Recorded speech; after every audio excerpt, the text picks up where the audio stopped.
with your commerce educator, and today we are going to start with your assertion and reasoning questions of the chapter change in profit sharing ratio. So आज हम करने वाले हैं assertion and reasoning questions, top 10 आपके AR questions करने वाले हैं आज के लेक्चर में, जिसमें समझेंगे कि क्या assertion रही और उसका क्या रीजन रहा और हमें कौन सा करेक्ट ऑप्शन ऑप्ट करके आना है इन द एग्जाम, और समझेंगे कि कैसे अटेम्प्ट करने हैं ये वाले क्वेश्चंस. सो स्टार्ट करते हैं without any delays with your first question which says that when a partner is admitted it results in the restructuring of firm. कहते हैं कि जब भी एक नया पार्टनर एडमिट होगा तो फर्म को रिकॉन्स्टिट्यूट किया जाएगा, रीस्ट्रक्चर किया जाएगा. अब मुझे सोचकर बता देना कि ये बात करेक्ट है. यस मैम, ये बात जो है बिल्कुल करेक्ट है. The assertion is very very correct. अब रीजन की बात अगर सुनो तो रीजन कहता है when a new partner is added it leads to the change in PSR. ये बात ठीक है. क्या बात है कि जब एक नया पार्टनर आता है तो प्रॉफिट शेयरिंग रेशियो में चेंज आता है. बिल्कुल करेक्ट बात है. But is it the reason for the assertion? क्या जो असर्शन हमें दी गई उसका ये रीजन है? नहीं. ये as a statement reason is correct but it is not the accurate reason for the assertion. Clear हुआ? तो अब ऐसी सिचुएशन में ऑप्शन कौन सा करेक्ट होता है? ऐसी सिचुएशन में बी ऑप्शन करेक्ट होता है. ए वाली सिचुएशन में जब दोनों बातें करेक्ट होती हैं and reason is accurate for assertion तब ए करेक्ट होता है. And when A is true and reason is false तब सी करेक्ट होता है. And when assertion is false and reason is true तब बी करेक्ट होता है. यानी कि जब दोनों स्टेटमेंट्स में से एक करेक्ट होती है तो सी और डी को देखना है, और जब दोनों करेक्ट हों तब ए को, और बट दोनों करेक्ट हो बट एक्यूरेसी ना हो तब करेक्ट आंसर कौन सा रहने वाला है? Then B will be your correct answer. Let's come to your question number 2, which says that restructuring of firms leads to the change in profit sharing ratio. कहते हैं कि जब restructuring होता है तो सिर्फ profit sharing ratio में change आता है. आता तो है बट सिर्फ profit sharing ratio में change नहीं आता, बहुत सारी चीजों में change आता है. ठीक है ना? A change in profit sharing ratio among the existing partners result in a gain for some partner while loss for other partner thereof. कह रहे हैं कि जब भी प्रॉफिट शेयरिंग रेशियो में चेंज आता है तो वो एक पार्टनर के लिए गेन हो जाता है and for the other partner it is loss. ये बात ट्रू है. ठीक है, ये बात ट्रू है कि रीस्ट्रक्चरिंग होता है तो चेंज आता है, बट क्या ये करेक्ट रीजन है? रीस्ट्रक्चरिंग का मतलब सिर्फ चेंज इन प्रॉफिट शेयरिंग नहीं होता. रीस्ट्रक्चरिंग में बहुत सारी बातें आती हैं.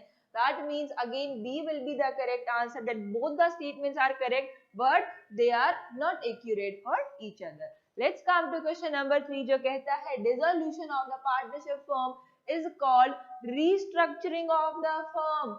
मुझे सोचकर बता देना कि डिसोल्यूशन पे क्या रिस्ट्रक्चरिंग होगा, क्या रिकॉन्स्टिट्यूशन होगा? बिल्कुल नहीं होगा. क्यों? क्योंकि डिसोल्यूशन पे तो फर्म एंड हो जाएगी ना, और जब फर्म एंड हो जाएगी तो रिस्ट्रक्चरिंग की तो कोई चांस ही नहीं रहेगा. तो बिल्कुल इनकरेक्ट है आपका असर्शन यहाँ पर. एंड रीजन की बात अगर देखी जाए दैट मीन्स कि ये वाला ऑप्शन तो हमारा करेक्ट है ही नहीं एंड ये वाला भी करेक्ट नहीं है. सो रीजन को अब सिर्फ हमें देखना है. एक्चुअल में हमें पता चल चुका है आंसर हमारा क्या है.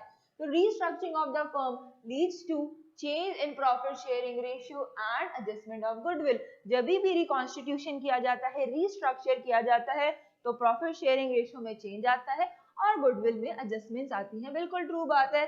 तो करेक्ट आंसर हमारा क्या होगा? D will be the correct answer which says that assertion is false and reason is true. Clear हुआ इतना? Let's come to question number 4, which says that at the time of change in profit sharing ratio, it is important to determine sacrificing ratio and gaining ratio of partners. जब भी change in PSR calculate करोगे तो दो ratios calculate करनी पड़ेगी, sacrificing और gaining. बिल्कुल सही बात है, कोई भी डाउट नहीं है इस बात में हमें, ऐसा तो होता ही है. देन रीजन में क्या दिया? The gaining partners compensate the sacrificing partners by paying them appropriate amount of goodwill. So ये क्यों किया जाता है? ये वाला ट्रीटमेंट क्यों जाता है? एक्चुअल में ये प्रॉफिट शेयरिंग रेशियो क्यों कैलकुलेट किया गया? सैक्रिफाइसिंग रेशियो क्यों कैलकुलेट किया गया? क्योंकि एट द एंड हमें गुडविल का डिवीजन करना है, गुडविल को एडजस्ट करना है, तो ये दोनों की दोनों बातें सही हैं और रीजन भी करेक्ट है for the assertion. So your correct answer will be A. Okay, let's come to your question number 5, which says that the gaining partner transfers the amount of goodwill to the sacrificing partner in proportion. क्या कह रहे हैं कि जितना proportion उसने sacrifice किया उतना उसको gaining partner दे देता है. तो ये बात तो सही है, but let's come to your reason जो कहता है the gaining ratio is the share of profit gained by a partner when there is a change in profit sharing ratio. बात तो सही है, बट यहाँ पर लास्ट क्वेश्चन में हमने क्या समझा था? लास्ट क्वेश्चन में हमने समझा था कि वो उसे कॉम्पेंसेट करना चाहता है इसलिए पे करता है. सो सेम रीजन यहाँ पर भी वही रीजन आना चाहिए था फॉर दिस assertion. तो यहाँ पर क्या हुआ? दोनों स्टेटमेंट्स करेक्ट हैं but they are not accurate for each other. Let's come to question number 5, which says that Ram and Rahim share profits in ratio 2:3. 2:3 में शेयर करते थे. They decide to change their profit sharing ratio equally. उन्होंने decide किया कि now we will share 1:1. Ram is gaining partner. So यहाँ पर Ram gain करेगा. अगर तुम कैलकुलेट करोगे 1:1 से, तो अगर कैलकुलेशन किया हमें बिल्कुल एग्जैक्ट यहाँ पर बोला गया है कि राम गेन करेगा. जैसे आप रेशियो कैलकुलेट करोगे Ram is going to gain. Then reason में देखो क्या दिया गया है, रेशियो ऑफ राम इज 1/10, यानी कि ratio of Ram is 1/10. Ratio of Ram कौन सा 1/10 है? यहाँ पर Ram is becoming gaining partner. उस गेनिंग पार्टनर का रीजन क्या है? उसका रेशियो 1/10 है. चलो मान लिया, ठीक है, मान लिया, बट चलो रेशियो कैलकुलेट कर लेते हैं. दैट 2/5 एंड 3/5 आ जाएगा यहाँ पर, एंड ये आ जाता है आपका 1/2 एंड यहाँ पर भी आ जाएगा 1/2. तो एलसीएम यहाँ पर निकल कर आ जाएगा 10 and this will be your 5 2 2 4 and this will become. तो ये गेन कर लेगा यहाँ पर, Ram is going to gain, और यहाँ पर 1/10 आ जाएगा. That means Rahim is going to sacrifice. तो यहाँ पर इन्होंने बताया कि राम का रेशियो 10 है, 1/10 है, बट यहाँ पर पर्टिकुलरली रीजन इस बात का नहीं दिया कि गेनिंग पार्टनर वो क्यों बना. assertion में हमने बताया कि Ram is gaining partner, but ये रीजन यहाँ पर रेशियो देना नहीं माना जाएगा. So your correct answer will be B, that both are correct but they are not accurate for each other. Clear हुआ? Then B will be your correct answer. Let's come to question number 7, which says that Norsung and Neomith share profits and losses in ratio 1:2. The goodwill of the firm stood 60,000. Norsung gave 2,000 to the Neomith as the share of goodwill. उसने उसको 2,000 as the share of goodwill दे दिया. ठीक है, बात मान ली हमने. Then next क्या हुआ? रीजन में हमें बताया, if the partners decide to change profit sharing ratio, the gaining partner must compensate the sacrificing partner by way of payment of to him goodwill as the gaining ratio.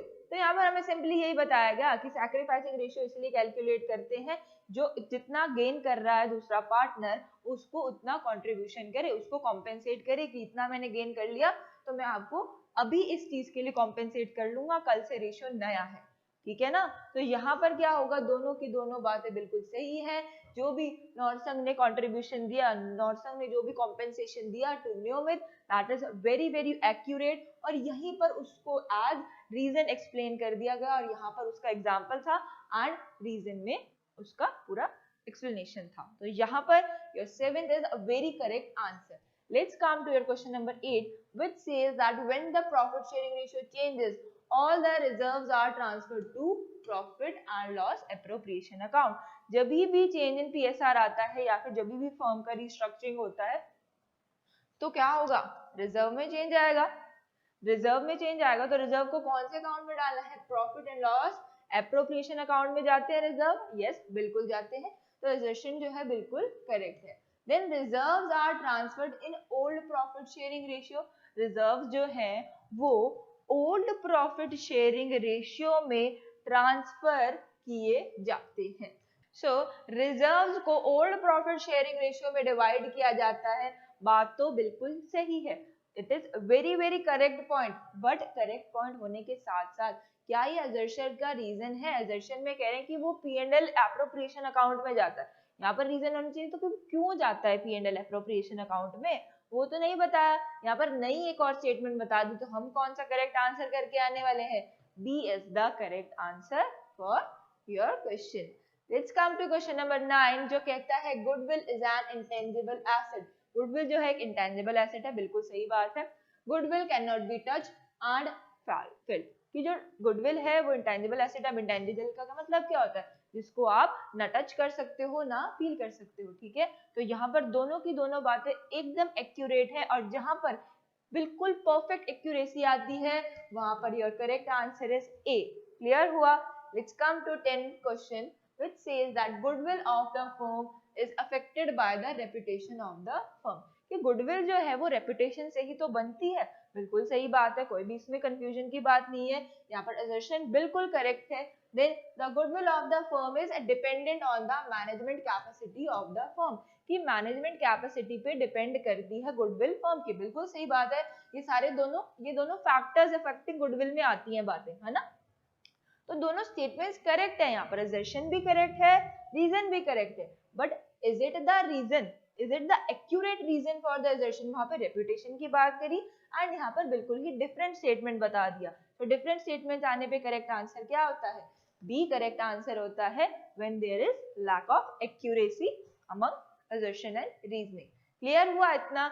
10 questions आज के lecture में हमने करे assertion and reasoning, chapter हमने करा आज change in profit sharing ratio. I hope हर बच्चे को बहुत अच्छे से क्लियर हो गई होंगी आज की बातें। लर्न करो ऐप आप सभी डाउनलोड कर सकते हैं फॉर दुनिया के best notes, and Telegram group भी ज्वाइन कर सकते हैं फॉर मोर अपडेट्स। एंड आज का सेशन आपका सेशन एंड रीजनिंग का एंड होता है यहाँ पर। I will meet you in the next lecture with next important topic.